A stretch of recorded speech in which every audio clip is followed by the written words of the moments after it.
Мемлекеттік кірістер органдары азаматтарды әлеуметтік төлемдерін тексеріп отыруға шақырады. Себебі жеке кәсіпкерлер мен заңды тұлғалар жұмысшылар үшін әлеуметтік төлемдер мен медициналық сақтандыру жарнасын уақытылы аударып отыруға міндетті.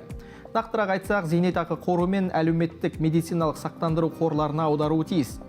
Егер бұл талап орындалмаса, қызметкер зейнетақы аударымдарының айналымынан инвестициялық кірісін жоғалтады. Аударымдар мен жарналар түспей қалған жағдайда медициналық көмек көрсетілмей қалуы мүмкін. Мұндайда міндеттемелерін орындамаған үшін заңға сәйкес айыппұл көзделген. Азаматтар еңбек шарттарын жасау кезінде зейнетақы жарналары мен әлеуметтік төлемдер туралы шарттағы тармақтарға назар аударып, одан әрі жұмыс берушіден аударымдар сомасы бар жалақы туралы анықтама сұратуы керек. Егер әлеуметтік төлемдер сомалары уақытылы немесе толық аудармау фактісі болса, уәкілетті органға жүгіну қажет. Сонымен қатар азаматтар есептелген әлеуметтік төлемдері бойынша ақпаратты егов порталы арқылы немесе егов мобайл арнайы мобильді қосымшасы арқылы тексере алады.